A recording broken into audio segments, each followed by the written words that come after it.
podcast time. Make it so.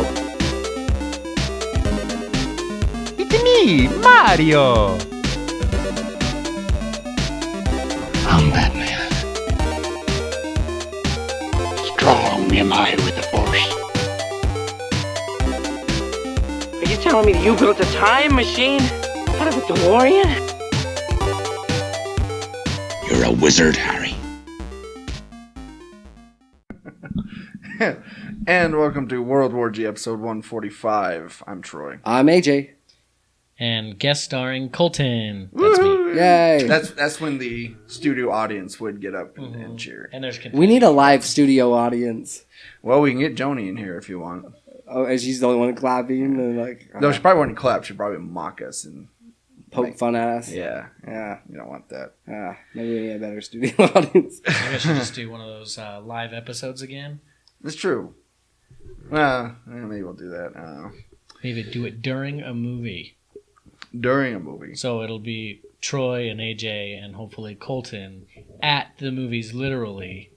And we won't have to watch a Marvel movie. We could watch like a scary movie. Or Close Encounters of the Third Kind is re-released in theaters. Yes, it is. 40th anniversary. Is it? Yeah. That'd be fun. So you're talking about like recording it? Yeah, a like theater? during the movie. Oh, during the in movie. the theater. Huh. I wonder if I could make that happen. Now the wheels and gears are turning in Yeah. Troy's head. Wheels You are can turning. actually hear them. Okay. That's, now that Colton is producing the show. You guys are fired. No, it's more consulting. It's a consultant. Yes, Yeah. yes. Yeah. Definitely. All right. So the Emmys were yesterday, which is weird. I thought the Emmys came later, but whatever. You missed out on an award show. That's so uncharacteristic. I actually never watched the Emmys. Really? The only award show I ever watch is the Oscars. Okay. I really don't care too much about the others. That being said, let's get to the winners. So this was the 69th? 69th. There's a joke in there somewhere. Yes, there is.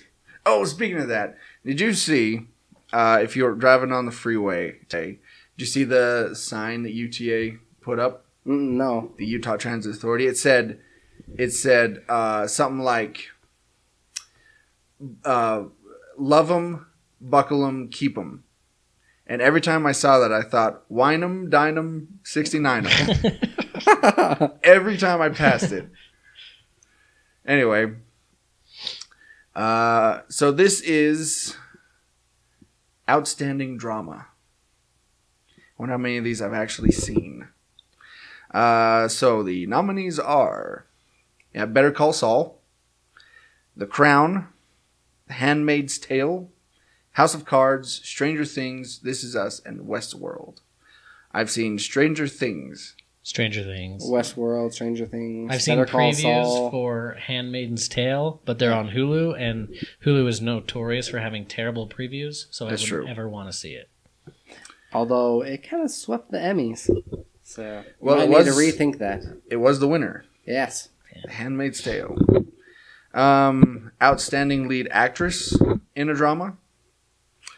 Elizabeth Moss, The Handmaid's Tale, Carrie Russell, The Americans, Evan Rachel Wood, Westworld, not Restworld, although that does sound nice. It's just filled You with just go there beds. to take a nap. Yeah. That's what you do. No, You it's pay filled like with hundreds and toilets 'cause thousands of dollars. It's a rest room, so Rest Well, it could- World it is could just filled be- with toilets.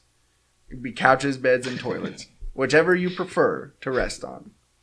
While you're watching Westworld. Claire Foy from The Crown, Robin Wright, House of Cards, and Viola Davis, How to Get Away with Murder. Any guesses? Handmaid's Tale. Yes. Ah, Elizabeth Moss, The Handmaid's Tale. She actually, okay, so one of my friends in LA, her cousin, he does the costume design for this show.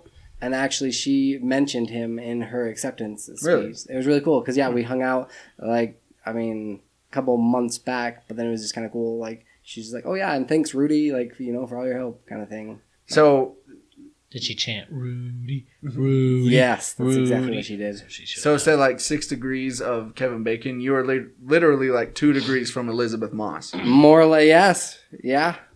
Nice. We're practically neighbors. Yeah, practically best friends at this point. Yeah. Outstanding lead actor in a drama. Sterling K. I'm just gonna read the winners. Sterling K. Brown for This Is Us. Not seen it. Me neither. Me neither. There's some pretty big contenders though. Because I'm not a 40-year-old woman. Yeah. Outstanding. No offense to all the 40-year-old women listening to this. I'm sure there's plenty. Oh yeah, no. Yeah. we got. Come on, Troy. huge- Come on, Troy. We're talk, big. We're big talk with the nerdy moms. to me. We're big with the moms. Outstanding supporting actress in a drama. Anne Dowd, The Handmaid's Tale. Again. Outstanding supporting actor in a drama. John Lithgow in The Crown. Outstanding limited series and TV movie. Big Little Lies. HBO. That's a very specific category. Right. It's like some of these are kind of like tailor made for a specific show. You know? Outstanding based in the 70s drama with Stephen King vibe. This one just says movie, and the winner was Black Mirror. I thought the Emmys were for TV shows. I thought so too. Maybe made for TV movies? Yeah. Outstanding lead actor in a limited series or movie. Oh, okay. So that was the series. This was the movie. I gotcha. Because Okay. you've got Fargo, The Night of, and quite a few others. Outstanding lead actor in a limited series or movie. Riz Ahmed for The Night of. Outstanding lead actress, series or movie. Nicole Kidman, Big Little Lies. Outstanding supporting actor, Alexander Skarsgård. Outstanding supporting actress in a limited series. Laura Dern, Big Little Lies, and lead actress Julia Louis-Dreyfus for Veep. That's like her 17th one.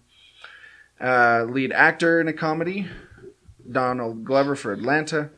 Supporting actress in a comedy, Kate McKinnon for Saturday Night Live. Supporting actor in a comedy, Alec Baldwin for Saturday Night Live.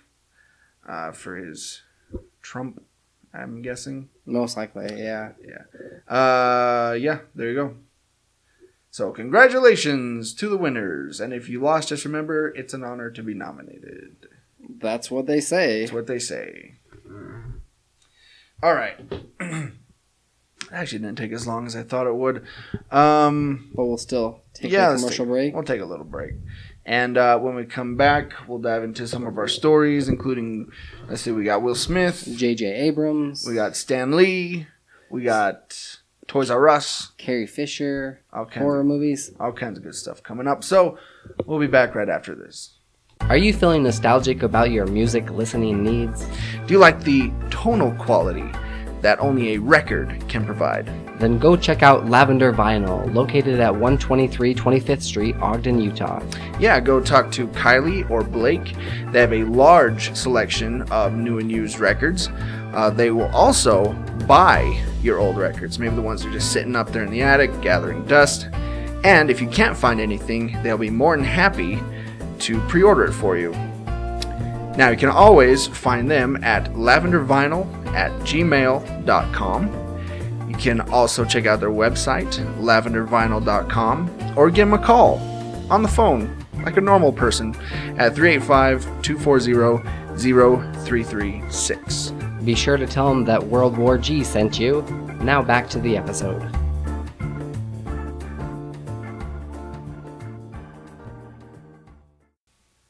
And we're back. Hey, I've got some good news for you. Hey, check this out. Care to hear? Hey guys. Don't mock me. I'm trying to stay fresh and cool like Will Smith taking selfies. Nice. Production is officially underway on Disney's live-action Aladdin, and Will Smith celebrates this monumental occasion. Okay, that's an overstatement, just saying. It is. Yeah. Like, calm down, everybody. Right? With a cast selfie, and this is the first time we've seen the principal cast together, so it's a very big deal. Once again.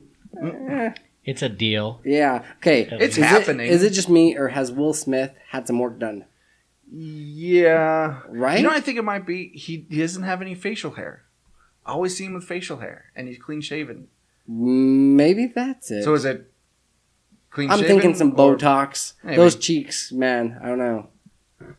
I mean, yeah. I wouldn't be surprised. He's got the money. It's Hollywood. Yeah. Have you seen Gordon Ramsay lately? He's had some work done. Really? Oh, yeah. Have you started watching the new season already? It's not on yet. Really? Mark your calendars for Which what day? one? The F word? No, Hell's Kitchen. Mm. It's the All-Stars to bring in all people back, all the big ones back from All the ones that previous have won. seasons. What? No. Although that would be a good idea. But it's like ones that kind of stood out in previous seasons. Oh. We're loud. Fan and favorites. boisterous. I was thinking it was going to be Boisterous. like a Hunger Games 2, like where they bring the winners back. They And should do that. It's To good. kill Hey, each other? Fox, if you're listening, Which you do are. that. I mean, you are. Yeah. obviously. Duh. Okay. Oh, Worldwide. yeah. Back to the story. Yes. In July, Disney announced that the Egyptian-born Menana Mossad would be taking on the title role of the charming street hustler. Power Rangers Naomi Scott would be playing Jasmine, and after rumors is finally confirmed, Will Smith will be taking on and bringing his comic and musical talents to play Genie. Oh, hell no. Marquand Kenzie will also be playing Jafar, as announced in August. Director Guy Ritchie, Disney's live-action Aladdin, will be influenced by both 1992 animated classic and the original folktale Aladdin and the Magic Lamp from 1001 Nights, and from the fictional city of Agrabah will be a multicultural taking from Middle East, India, and China, which is in line with the story's cultural origin. So, get this. No, Aladdin won't be shot scene for scene remake of the animated film you can probably recite word for word. In fact, Disney recently announced that Billy Magnuson would be joining the cast as a newly created character, Prince Anders, one of the suitors vying for Prince Jasmine's hand in marriage. In addition to new songs, and Are we going to get the Genie Rap they've Will Smith? right. That's what I'm thinking. He like in pretty much all of his movies, you know, Wild Wild West and some of these other. I'm pretty surprised they didn't have in The Pursuit of Happiness some sort of rap Me by too. him. Right? 7 pounds? They should have a rap. No. No. Yeah. Yeah. You're like ounces? did he? Wait, no, No. it's pounds. No, he didn't. I don't think he did any rap in 7 pounds. No, I know he didn't. I was joking. That was like a serious role where he's Okay. like, you know, after he dies, he gave up his body to like save all these people. He donated the vocal cords Yes. to Donald Glover. That's how he got his music career started. Oh man, I like that. They haven't announced the release date just yet, but I guess it's good that they're doing a very multicultural cast. Yeah. it's nice that they actually have an Egyptian playing Yeah. the lead. You know what I mean? No about white that? people, you mean? Yeah. it's not Which is whitewashed. good. Which is good. Yeah, Which is good. The less white people, the better, I say. It's not gonna be like the Avatar movie, The Last Airbender. oh right. Basically white cast, and that's pretty much it. There's been quite a few movies, and Disney's pretty smart to do this. You know, Okay, speaking of Disney doing smart things. yeah. So we know that Episode 9, Star Wars, has been having some directorial problems. They had one guy kicked him out, Colin Trevorrow, because he wasn't willing to play ball, so to speak. So they brought in J.J. Abrams again Their second choice. You know, to write and direct Episode 9. Kathleen Kennedy said in a statement, "With The Force Awakens, J.J. delivered everything we could have possibly hoped for. And I am so excited that he is coming back to close out this trilogy." After directing the first film in the new trilogy, Abrams served as producer on The Last Jedi and was originally slated to work in the same capacity on Episode 9. Abrams will co-write the film with Chris Terrio, who wrote these scripts for Batman v Superman, Dawn of Justice, Justice League, and the Academy Award winner for Best Picture and Best Adapted Screenplay, Argo. They just could have said Argo, but They gotta add the awards in there. because he's not J.J. Abrams. it's true. Right? Trevorrow, who rose to prominence in 2012's Safety Not Guaranteed and the 2015 blockbuster Jurassic World, was reportedly let go from the sequel following conflicts with Kennedy, and issues involving the script. Lucasfilm also parted company in June with Phil Lord and Chris Miller, directors of the Han Solo anthology film, reportedly due to their conflicts with Kennedy and longtime Star Wars writer Lawrence Kasdan. Scheduled to hit theaters on May 24th, 2019, Star Wars Episode 9 will likely star Daisy Ridley, Adam Driver, John Boyega,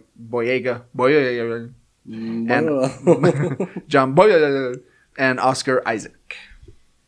They're assuming that they'll still be around. That's a fair assumption. Unless they don't play ball. That's right. Right? Because Disney... We're Disney, you play ball, or get the F out. Yeah. That's their slogan. That's actually, you walk into Disneyland. That's what it says. Yeah. Over yeah. Now you leave the world of today, and if you don't play ball, get the F out. Mickey's over there. See ya! As he just flips Don't you go off. against the family. They will kill you! And your family. We're always watching. They really are. We've said this a million times, but they're going to eventually take over the world. We're going to own you. They're like a price for everything. Ugh. Okay, speaking of directors and movie news, it's been a while since we've heard anything about the upcoming Nightwing movie from Lego Batman director Chris McKay. We got some Nightwing casting news recently, but that was for Dick Grayson in the upcoming Titans television series, not the solo movie.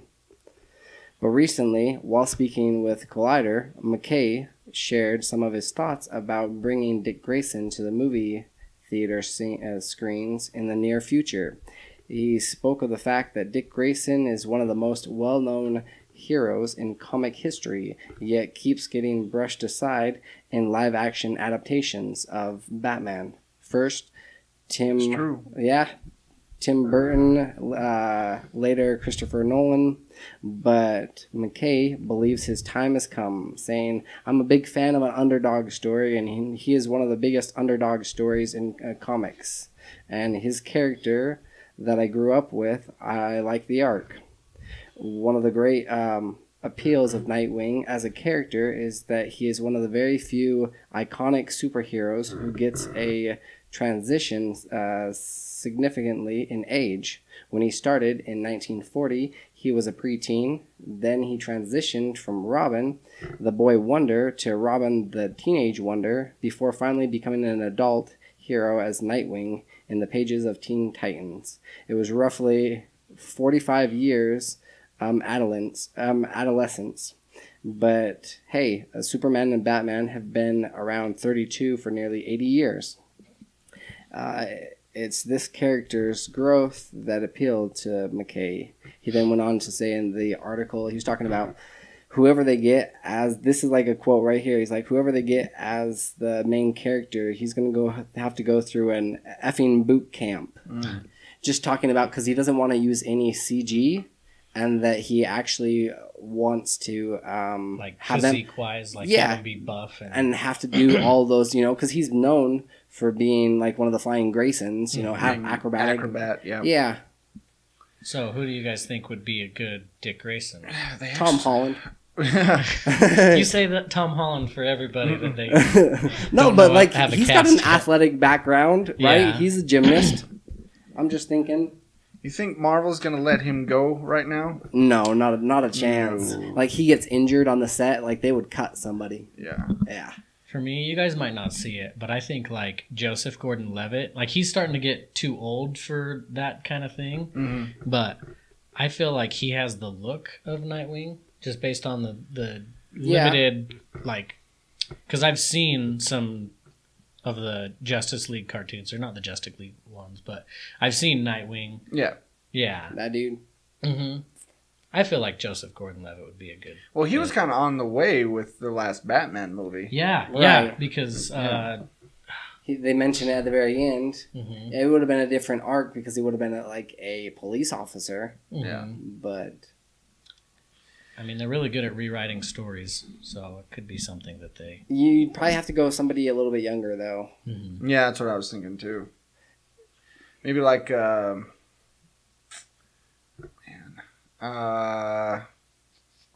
what's that guy that's in Supernatural? One with the longer hair. I can't remember his name. Jared Padalecki. Yes. About him. Yeah. Yeah. He could do it. He's about as old as Joseph Gordon-Levitt, though. That's true. That's a good point.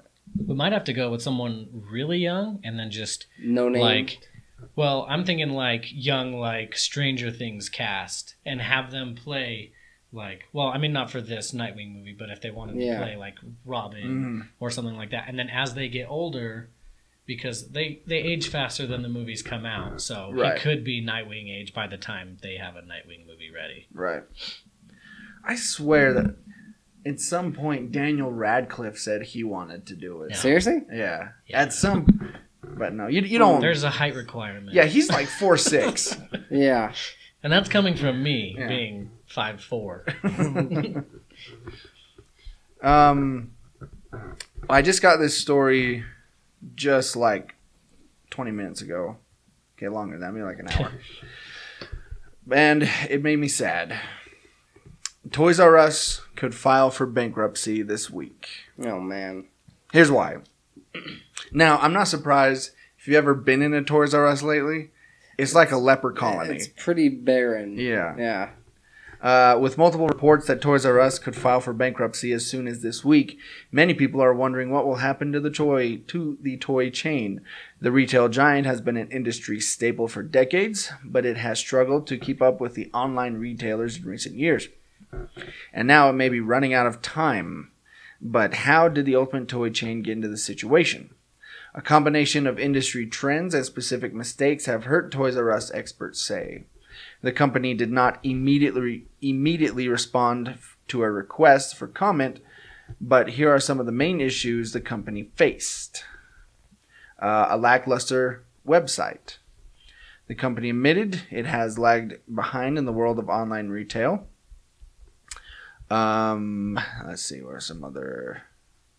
I think as far as like Dig it, but- inventory goes, because I mean, like they were talking about, you can pretty much get anything online, or even these super Walmarts and super Targets are offering the same stuff at a discounted price. Yeah, and that's the problem.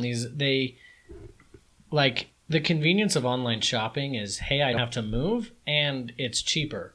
Because if you order something like on Amazon, like a toy that you would find at Toys R Us, but then you actually go to Toys R Us, I bet you it's 15% more, just cost-wise, just to get it there. There, when you first walked into, because I've only been into a Toys R Us, like the last time was like 2 years ago, but I remember like looking at their game selection, and it was pretty weak, and they were also full price. There was nothing like, I was looking for any type of clearance ones or discounted ones. They never have No.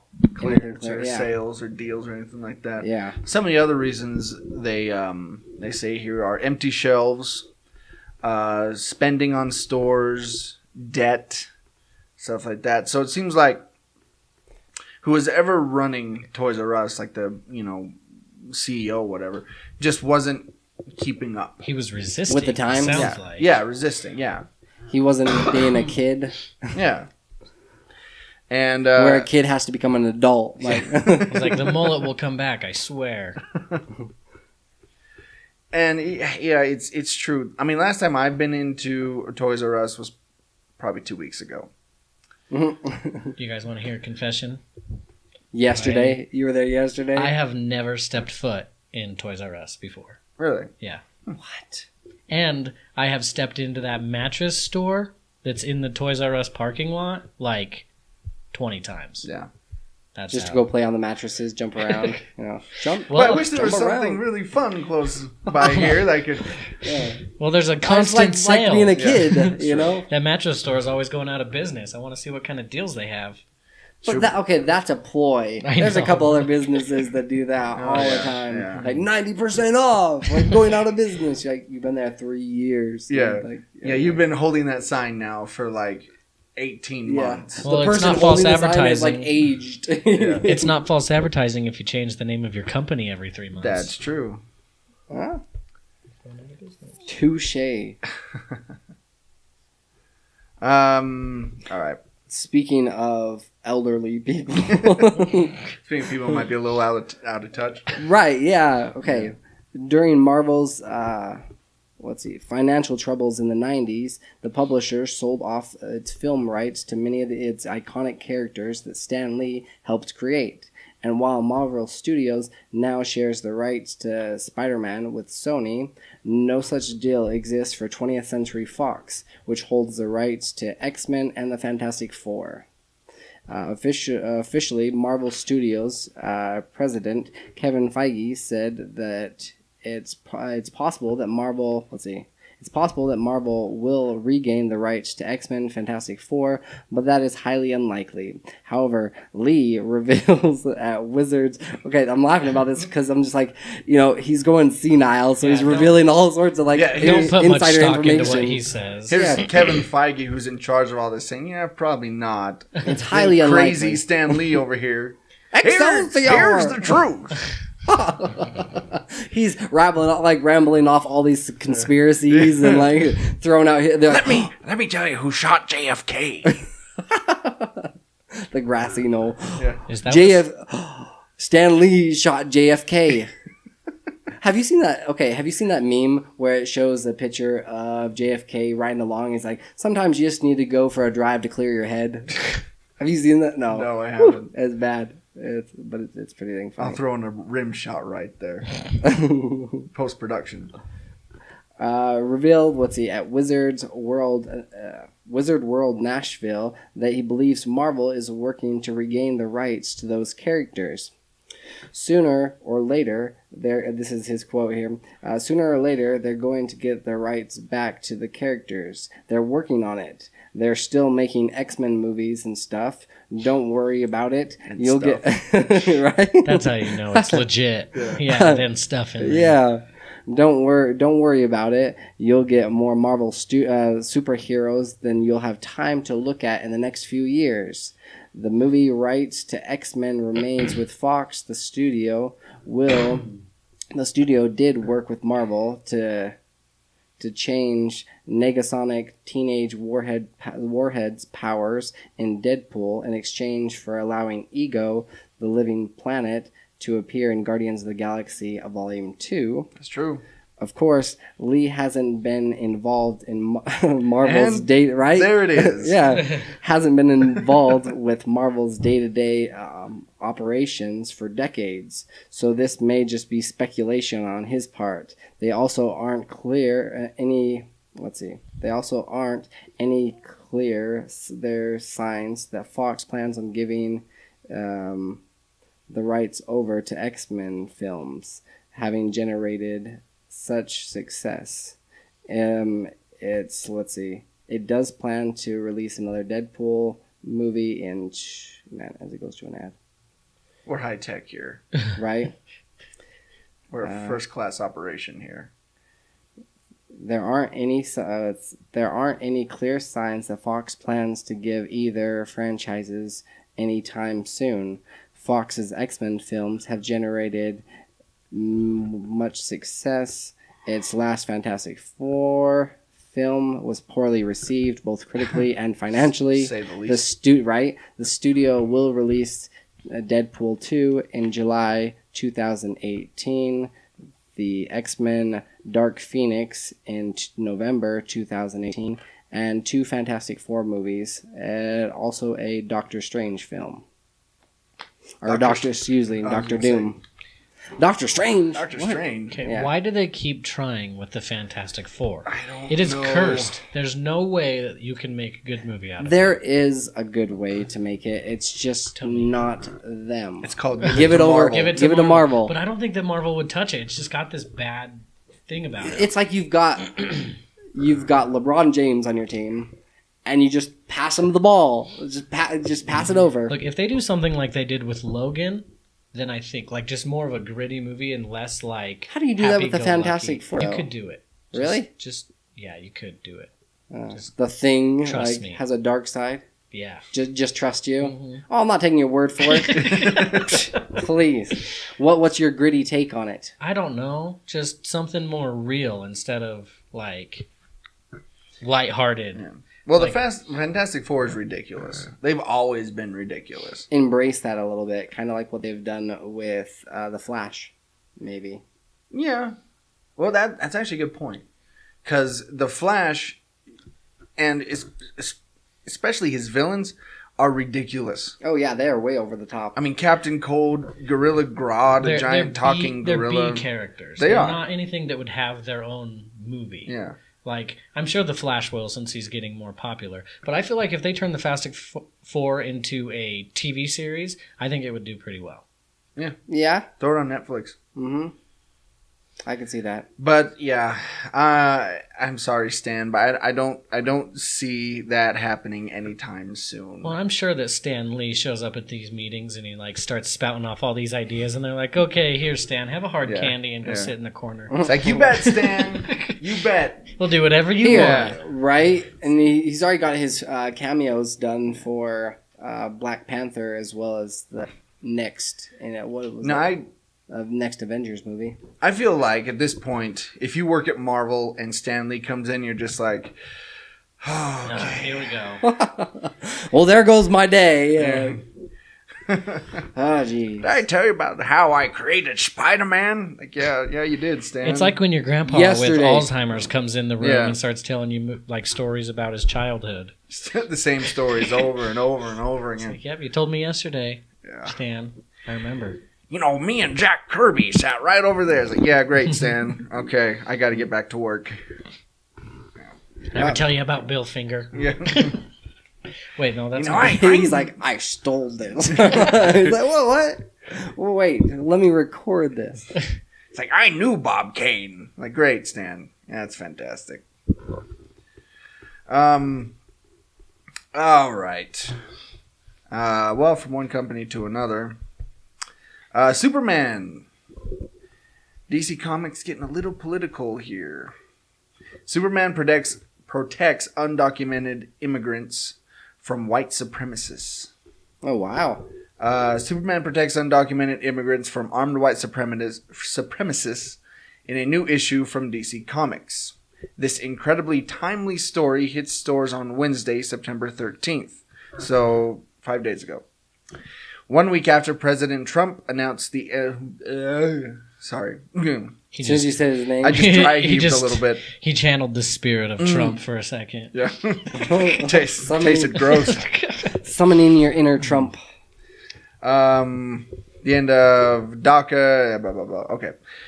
The striking comic book moment, which depicts DC's iconic Man of Steel standing between a group of immigrant workers and a flurry of machine gun bullets fired by a white man with an American flag bandana, appeared in Action Comics number 987, The Oz Effect. The same issue has also hit the headlines for revealing the true identity of the mysterious character, Mr. Oz. Stop this, Superman orders the gunman, but probably sound a little better than that, who responds by revealing his reason for firing on the undocumented immigrant workers. They ruined me, stole from me, he accuses the workers of taking his job, which Superman does not take kindly to. The last son of Krypton has some choice words for the gunman. He's like, I'm an alien too. The only I'm person... undocumented. The only person responsible for the blackness smothering your soul is you, he says. In under a day, images from the issue have begun appearing on Twitter. Which I'm sure that they've just been received very well. Oh, absolutely. And I would tell you what it was. Oh, here we go. Oh, it just shows screen captures and stuff. All right. So yeah, DC Comics getting a little political I there. feel like Do they need to stay out of politics? yes. I think that everything that is in entertainment should stay out of politics. Everything that is fictional, wait. because this does not this is not even our universe technically. True. The universe with Superman. So, But they're living in it, so they've got an outside perspective. And Is what they're also, thinking? comic books have been political ever since they started. I mean, Captain America, the first issue showed him punching out Hitler. So, I mean, it's a long-standing tradition, but I think... But taking such a divided side, like everybody hated Hitler. You know what I mean? Like That's for the true. most part, they're kind of on like Yeah, those were the it's days. kind of widening the gap between each side. Yeah. Yeah, I remember the good old days when everybody hated Hitler. Me too. I miss 2015. Anyway. Speaking of dead people, oh well, wow, that was a horrible Come on segment. now. Too soon. Too soon. Many fans know that the late Carrie Fisher wasn't only our beloved Princess Leia, she eventually became one of Hollywood's go-to script doctors, using her wit and skill to punch up lackluster screenplays in Hollywood, like Last Action Hero and Hook, among many others. I didn't know that. Right? That could be one of your interesting facts when you do, right? Carrie Fisher. It's on the docket, Carrie Fisher. That's coming. Sweet. But what a lot of people don't know is that the seeds for that career planted during the days of shooting Star Wars films for George Lucas. Fisher was known for taking her pencil out, crossing out some of the clunkier dialogue to the script and replacing it with her own witty retorts. This was especially evident in The Empire Strikes Back.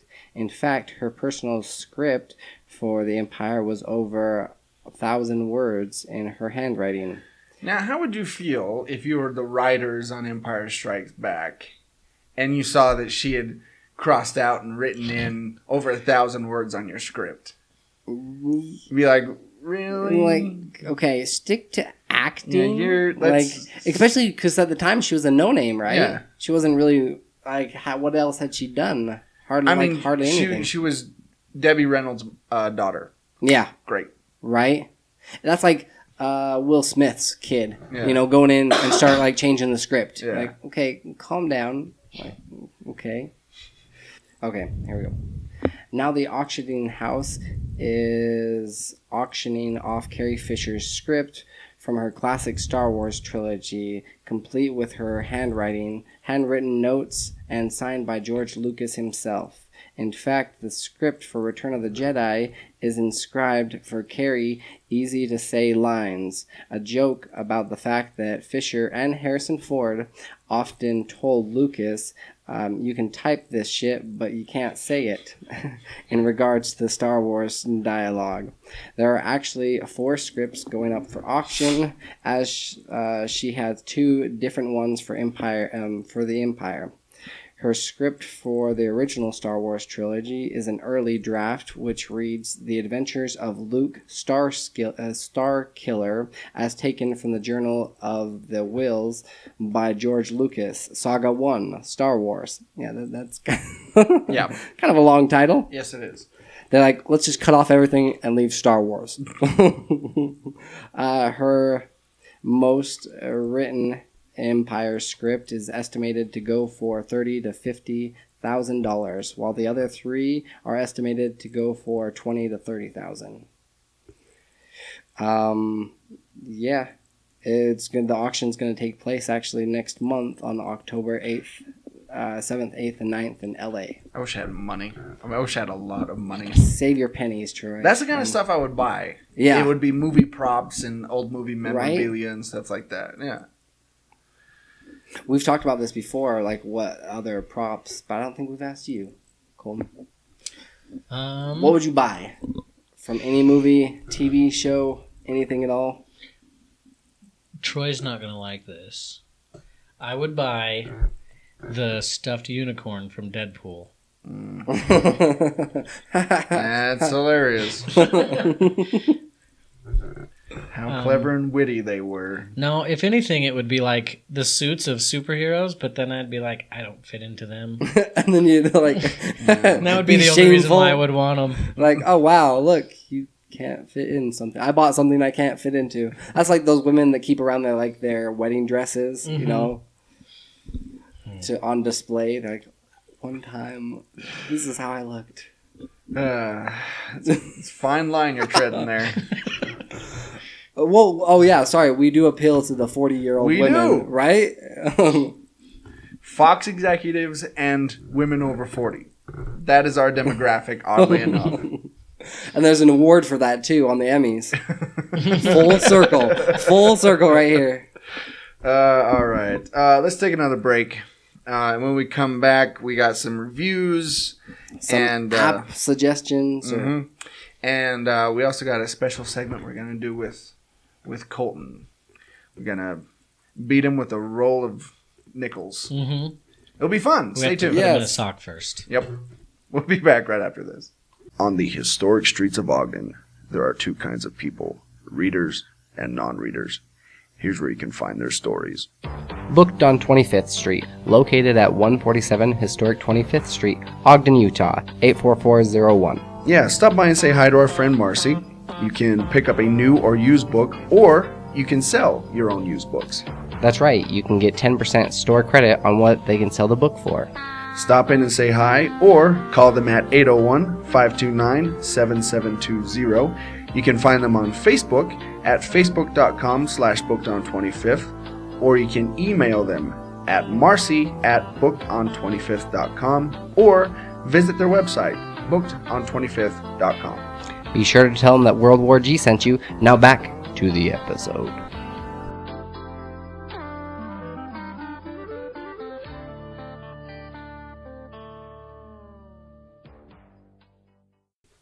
And we're back. Okay, so when was this released on Amazon? Just recently. I mean, they dropped like all 4 episodes. It's The Tick. Yes. Now, I remember my only introduction with The Tick is watching the old Saturday morning cartoon. You never watched the live action one That was they on did Fox. with Oh, yeah. Patrick. I completely forgot about that. I did watch that one. Yeah. That's what I always think of whenever I hear his voice. You know, he's done like a ton of voice acting, but Like on Family Guy. Mhm. Yeah. that and also Emperor's New Groove. He was Crunk. Yep. Was it Patrick Stewart? Yep. Is that Patrick his name? Warburton. Warburton. Yeah, there you go. He was also in what's the TV show that we hated? That we hated? Yeah. Gee, which one? Right. No, he did. We did a review on it. Watching the first little bit. Series of Unfortunate Events. Yeah. He narrated it. Yeah, that's right. Yeah, he did. No, but this one's a heck of a lot better, and it kind of focuses on Arthur, or the Moth, and his father tragically dies at the hands of the Terror, who's like the head honcho villain. Mm-hmm. But it's kind of cool because it's actually played by Jackie Haley, who did Rorschach in The Watchmen. Yeah. So I'm like, I'm sold. I'm going to be watching this. I don't know if you know or not, but I've cosplayed as Rorschach a couple of times. Yeah. It's one of my favorite characters, one of my favorite movies. But with The Tick, yeah, his dad tragically dies right off the bat, which it's actually kind of funny how it happens, but dies, and then he's out to prove that the Terror's still at large, and he's kind of behind all these nefarious things. And then you get introduced to the Tick, who at first, because Arthur's taking quite a few pills, he's not sure if he's actually real or not. He's just like, wait, can you see him as well? You know, and it's fantastic. It's narrated by the Tick for the majority of the TV show, and it's got hilarious humor. I was only going to watch like one episode, and then I started the next one, and then the next one, And it never asked me because Amazon Prime isn't, as rude as Netflix. We're like, hey, are you still watching? Yeah. Are you still being a lazy button just sitting there? Are you still watching? They should italicize this still. I think it was Yeah. Hulu that was like, you've been watching now for 3 hours or whatever. 15 minutes, 10 seconds. Like, do you still want to continue watching? I hate Hulu. So Screw judgmental. Screw you, Hulu. If I'm sitting there with my bag of Cheetos and my 6-pack of Pepsi. Screw you, Hulu. Cheeto dust flying off your lips. It's my life. I'll do what I want. Yeah. No, but even if you're not a fan of The Tick, you have to give the show a chance. It's hilarious. No, I've always been a fan of the Tick. I think he's hilarious. And he does a spot on job of making it his own, but it's well worth the watch. It's on Amazon Prime. Yeah, So if you have Prime, you get it for free. Yeah. Cool. I'll have to check it out. actor who plays the Tick is Peter Serafinowicz, who was in the first Guardians of the Galaxy movie. Mm-hmm. He was part of the Nova Corps. So what a bunch of a-holes, that guy. Mm-hmm. That's him. But yeah. I like him. He's a good actor. He is. Yeah. I've been meaning to check that out. We'll put it up on the top because Yeah. it's great. It's even been getting really good reviews from Rotten Tomatoes. Scored it like in the 90s. So what do you give it so far? Well, I watched the whole first season. All right, so what do you give it? I'm trying to think of a good thing. Let's just go with ticks. Out of 5 ticks, I'm probably sitting at about 4. It's really good. It's hilarious. All right. I know there's a Tourette's joke in there somewhere with 4 ticks and but I won't go there. Okay. Well, from something that had good reviews to something not so much, The Mummy. Yes. This new one starring Tom Cruise. I just watched it. I know it's been out now for a while. It's like on DVD. Yeah. But, I came across it. I'm like, yeah, I'll check it out. So this is a remake of a remake. But they're making it their own and trying to make it darker because they're trying to help launch the rest of the Dark Universe. Yeah. Which they're really pushing hard because at the beginning of the movie, there's like the logo and everything, and then Dark Universe shows up. This big old logo. They had high hopes that Tom Cruise was going to sell this movie. Oh, yeah. And sell the whole franchise. Problem is, Tom Cruise is past his prime. yeah, and people don't really like him anymore because he's kind of crazy. Yeah. And he plays the same character. Yeah. More or less. Well, see, and this one was going to change because he actually doesn't play quote-unquote the good guy. He's kind of a scumbag. He's a thief. He's a womanizer. He's, a treasure hunter. That's his character. And so he ends up accidentally finding the tomb of this ancient priestess who made a deal with the devil, essentially, or Set, as he's called back in Egyptian times, to basically get revenge on people. And so he accidentally comes across her. They lift her tomb out of the desert, and then bad things happen from there. It's okay. How's the CG? Not great. Really? Not great. Huh. And here's the reason why.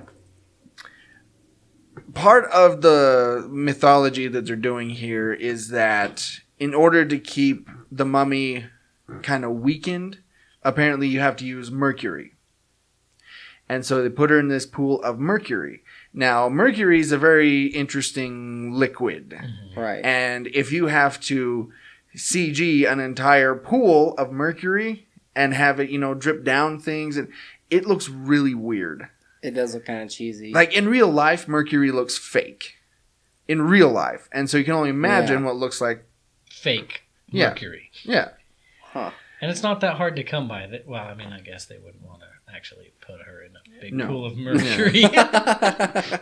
Movie would have been done Maybe better. Tom Cruise, but not her. I mean, back in the 1920s, they probably would have done that. Yeah. But Heck yeah. 'cause they were what's killing off all kinds of actors. but it's okay. They did acting? the acting's fine. They really go back and forth with it being a comedy and being a horror thriller type of movie, and that's part of where the problems lie. It's like It just doesn't know what kind of movie it is. yeah, like pick a lane here. Let's go with one thing. And I mean the action's okay. I mean it's an okay movie. Yeah. Nothing standoutish about it. And I did like how they kind of set up for future movies. You know, there's this part where he's walking through this laboratory going to visit Dr. Jekyll. Yeah. So, you know, played by Russell Crowe. And you see like a vampire skull. You see like the arm of like the creature from the Black Lagoon. You see little Easter eggs for other monster movies. That was kind of cool. Mm-hmm. So, you know, they're kind of setting up their whole universe, but it's a very middle of the road, very forgettable movie. I feel like they need to have they need to have a Wonder Woman moment, and it's got to take place within the next. I couldn't see them, continuing this if they can't get the second one to work. Well, I think what they're banking on also is their stars, because they have Tom Cruise, they have Johnny Depp signed on, they have Javier Bardem signed on, they have Penelope Cruz signed on. Oh wow! They're banking on the big stars to draw people in. Yeah. Now, problem with that is you can have a big star, but if they're in a mediocre to crappy movie, it's still not going to work. Right. But like I said, the way they set up the universe is interesting, and I look forward, and I'll give them a chance what they do after that, if they do. Mm-hmm. I don't know if it made enough money to garner any more movies. Who knows?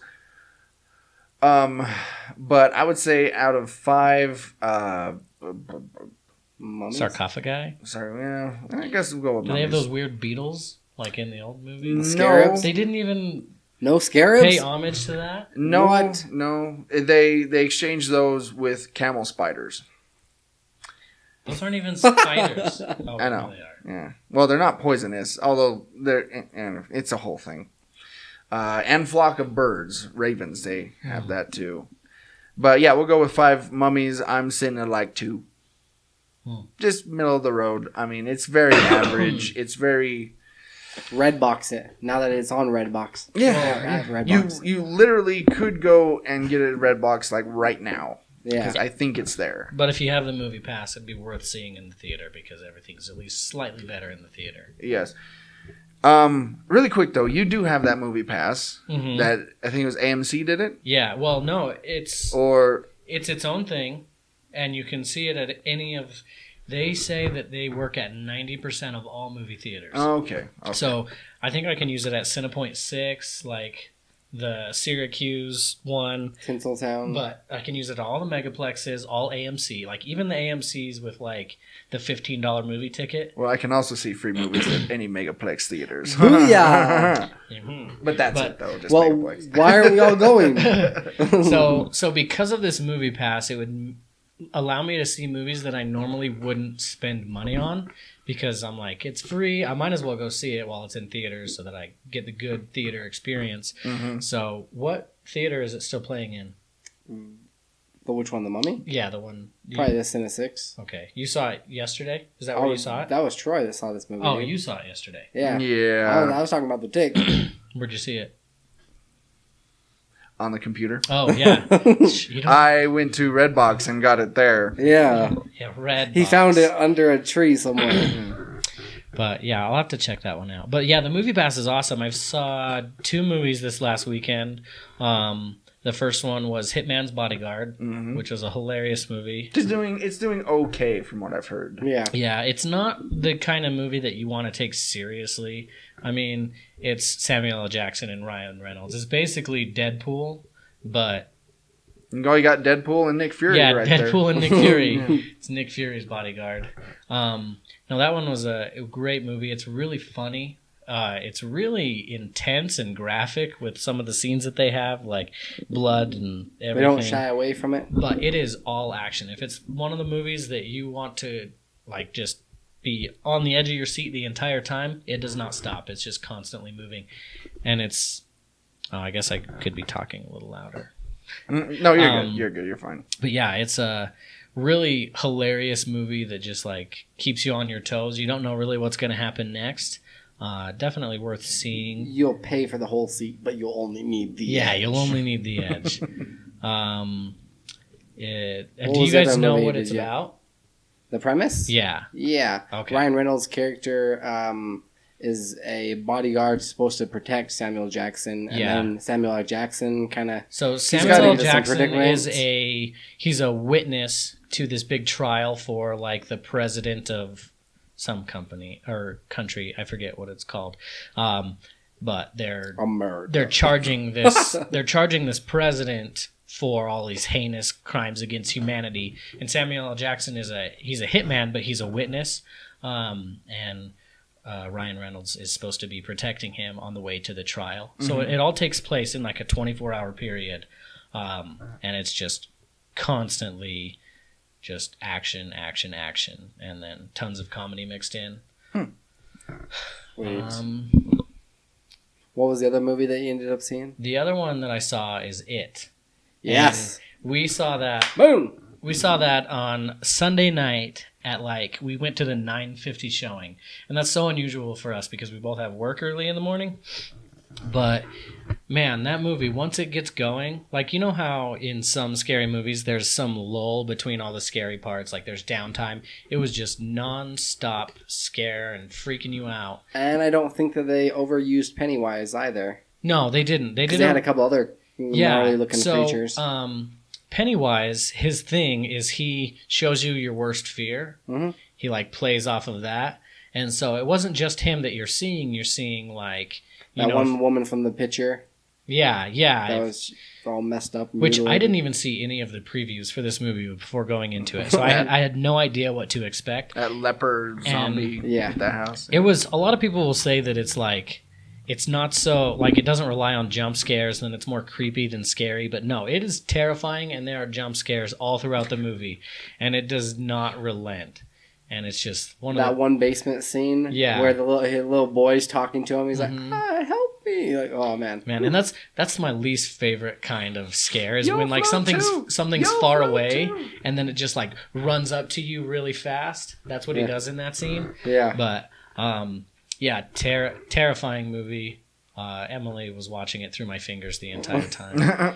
But out of 5 red balloons, I would give it probably a 2.5. It had some really good comedy mixed in. One of the kids from Stranger Things is in it. They play well off of each other. Yeah. And he has one of the best lines in any movie that I've ever seen. It's near the end. Was it after the rock fight? Yeah, it's after the rock fight. Yeah. But that one was awesome. Rock fight! And then he gets hit in the head with a rock. But no, they're about to do the final confrontation with Pennywise. And he's like, you punched me in the face. Oh, yeah, you made me walk through this crappy water. You dragged me through a crack house. And now I have to kill this effing clown. And he pulls out a bat. It's just one of the coolest scenes that I've ever seen in all of my cinema-going history. Those kids played well off of each other. It reminded me a lot of Goonies. Mm-hmm. And you saw it too? Yeah. Okay. What would you rate it? I reviewed it actually last week. Oh, you last did? episode. Yeah. I haven't had my car or my auxiliary port, so... Oh, no, it's all good. I was sitting a little bit higher than 2.5, but no, it's pretty solid. And they set it up for a second one. Yeah. Yep. I've seen the same bits and pieces of that movie. Repeatedly? For several days now. The beginning and the end? No, I've seen the beginning. I left right after the credits started rolling. Yeah. Did they have anything afterwards? No. Okay. No, they didn't. And it was so weird. When we got into the theater, all of the previews for the movies were in black and white. Really? And it was just all of the... Wait, no. Maybe that was for... I've seen so many movies this weekend because of this Movie Pass. It's amazing. That one had Mother, which I thought was kind of pretentious of them to say, go out and buy the tickets right after the movie It. What? Yeah. But no, it was a good movie. I liked it. And then I also have a TV show that I binge watched this weekend with Emily. It's called Atypical, and it's Yes, I've seen that as well. You saw it? Yeah. Did you really like it? I did. Oh, I thought it was man. great. So here's the plot for it. It says, this heartfelt comedy follows Sam, a teenager on the autism spectrum who has decided he is ready for a romance. In order to start dating and hopefully find love, Sam will need to be more independent, which also sends his mother on her own life-changing path. She and the rest of Sam's family, including a scrappy sister and a father seeking a better understanding of his son, must adjust to change and explore what means to be normal. The series is created by... Yeah, you guys don't care. Yeah.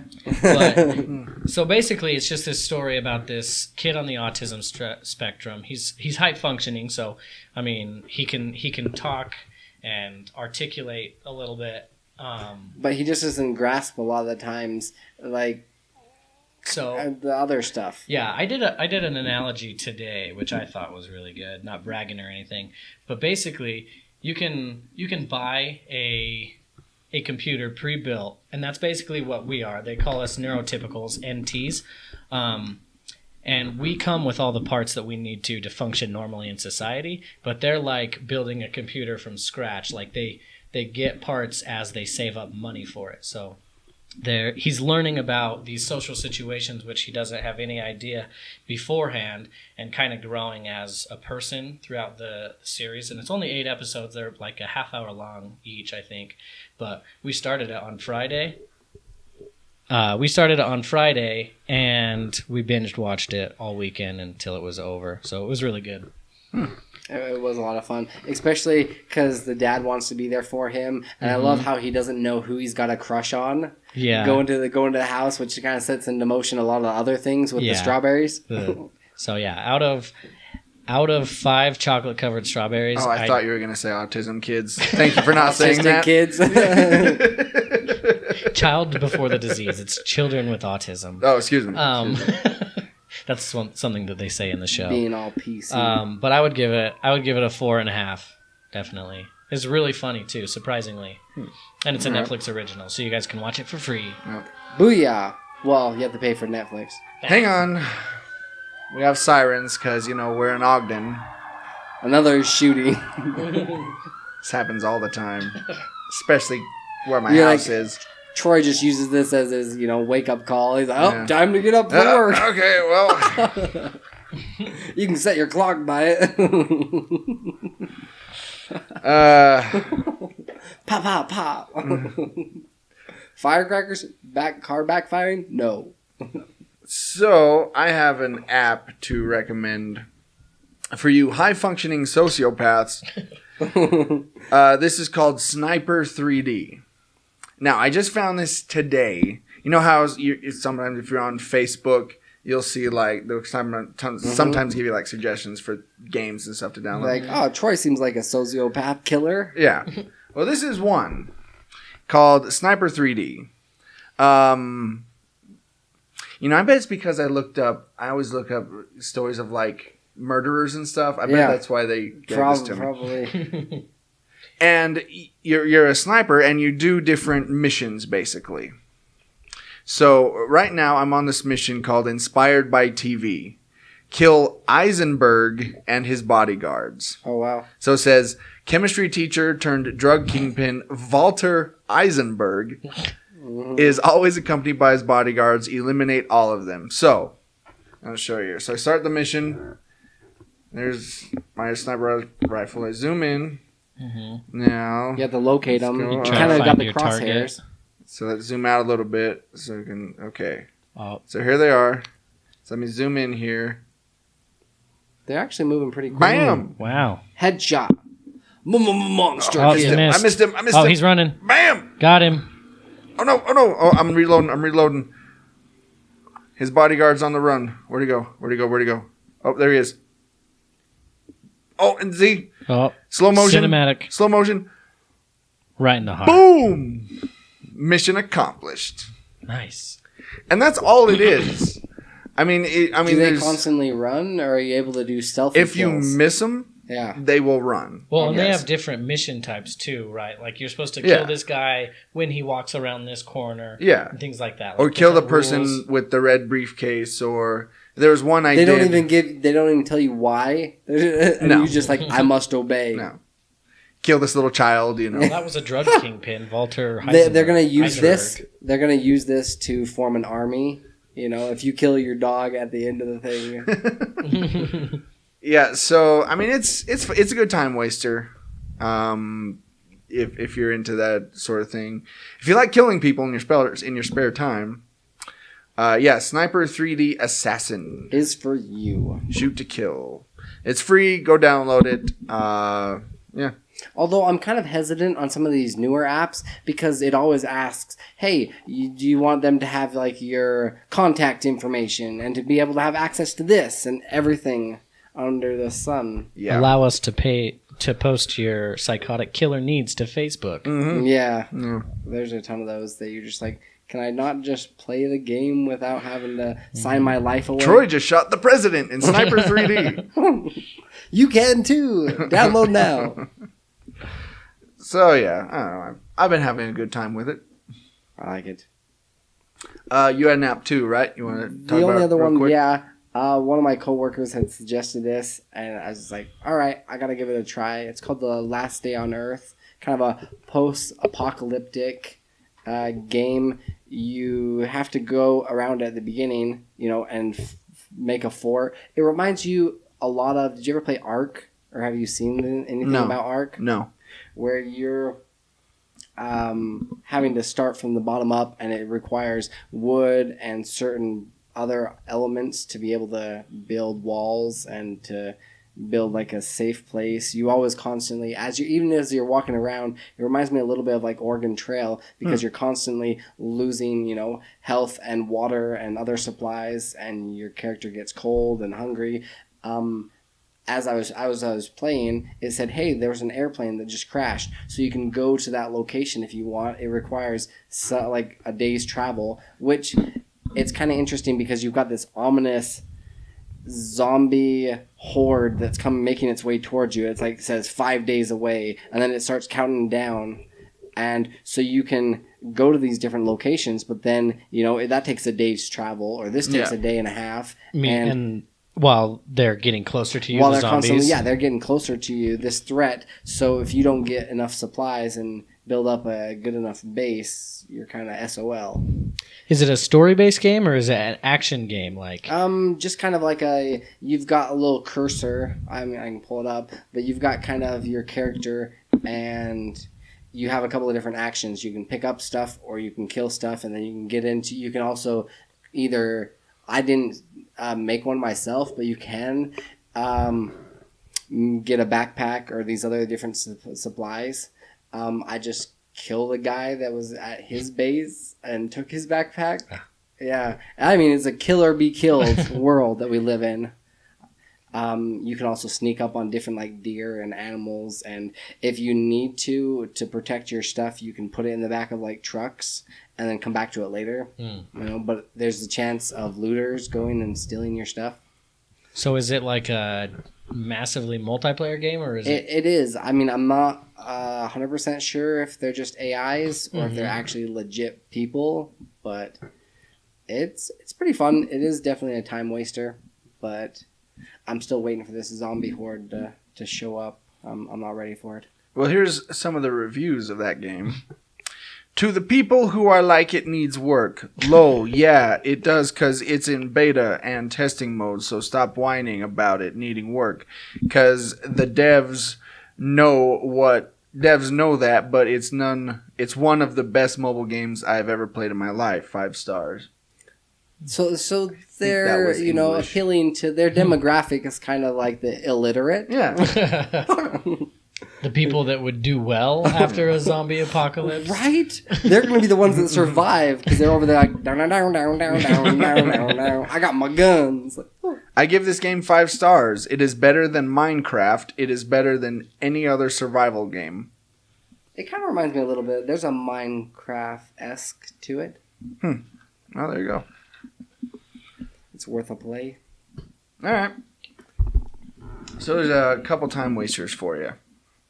With love from us to you. All right. So I've been looking forward to talking with you Colton about this. About my comics. Yes. So, how long has it been? A couple weeks ago? Yeah. We learned that you had never read a comic book before in your life. He was a comic virgin, Yes.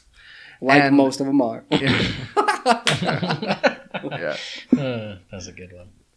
And so I had a few laying around here that I gave to you. Mm-hmm. And so I thought it'd be fun to have you come back and kind of talk about as a Person who's never He wants seen fresh comics eyes. before. Yeah. Now that you're no longer a comic virgin. Yeah, because I don't know if you guys knew this, but literally, I had not even seen the cover of a comic book.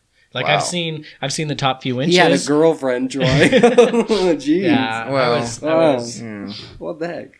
But yeah, so the first one that I read was Superman issue number 1, and holy cow, comic books from back then are so cheesy. Now this was not Superman number 1, but Amazing. Ooh, what is that called? Holy Amazing- crap. Yeah, I know what you're talking about. It's the very first appearance of Superman. It was. Yeah. I can't believe It was like we a were just talking- conglomerate of other Yeah, comics. we were just talking about this. As soon as the microphones go on, Mm-hmm. the brain just goes blank. I don't know why. Anyways, not Superman issue number 1. The Yeah, first yeah, issue yeah. that The first Superman appeared appearance, in. Yeah. So yeah, I mean, I know that it was from a different time, like literally almost 100 years ago that this was made, Yes. but I had to wrap my head around the type of words that they used to talk. You, And you it's sat. like- You had a dictionary beside you, right? And like in my head, you know how you do your 40s Action. radio Action Comics. Action Comics number comics. 1. Yeah. Can't believe I couldn't remember that. Anyway, sorry. But Yes. so you know how you do your voice, like your old radio voice or your announcer voice? You bet. Yes. That is what I was reading in my head as I was going through these, and it's like, look here, see, chum, all Yeah, these yeah. all these Quit adjectives. and- lollygagging. I just couldn't believe it. But I actually, as cheesy as it was, I did have a good time reading it because it was just like my first experience, and I'm sure that honestly, probably a lot of people that have gotten into comics have not read that issue. Like Probably not. No. so I felt like that was a good one to start with to get my feet wet. And yeah, I had a good time. Reading it. And my favorite part, honestly, and it made me want to start like writing my own comics, was the handwriting, like writing in all caps. It's so satisfying to read. Yeah. And it did take a while for my eyes to adjust to the comic book format, like, you know, finding which box and which bubble to read first. But after I got that, it was a lot easier. So I read that one, the Superman issue, the first appearance. Some of these other ones, like later on, they do get kind of, you're like, wait, now do I go here? Do I go here? And then you start reading manga. Man, that just messes with your head as well. And I did experience a little bit of that in the issues that I read after that, because you gave me, I'm not sure exactly how comic books work in terms of like, I don't know. I'm sure there's different story arcs, like different universes almost, right? Like, because I read there's a few of those. the Ninja Turtles ones. 1 or 2. I read from whichever series that you gave me. It was issue number. It's the most recent series that's out right Kind of the now. newest adaptation. By IDW. Yeah, and none of the ones that I read were in order. I read issue number 9, 11, 35, and 50. So like It's one of the ones the I had earlier laying ones, around. and then the very last one, which Yeah, I'm yeah, assuming yeah. was 50. Yeah. But no, so I wanted to ask you guys, for these comics, do they do different artists for like each issue? Like Not each issue, but Yeah. they do have one artist that goes for several issues, maybe a year or two, and then they'll switch. Yeah. Gotcha, because I noticed between 9 and then once I got to 35, like the turtles looked completely different. Yeah. Like they were shorter, they were like more like younger teenagers, but it was the same overall story, right? Right, yeah. They switch artists more frequently than they do writers. Yeah. So yeah, and I really enjoyed them. The Ninja Turtles are so funny, and like just the little jokes that they add in it. I mean, it works really well with the movies that they just came out with a few years ago. But there was one of them in issue, I think it was 35. There was It was when they were turning or trying to get the formula to create like creatures, you know, and then they had the pigeon Pete. Is that what his name was? Hi, I'm Pete. Yeah. Oh my gosh, I was just rolling, and it was really funny during the fight scenes. Emily would catch me making the noises of the sound effects that they do.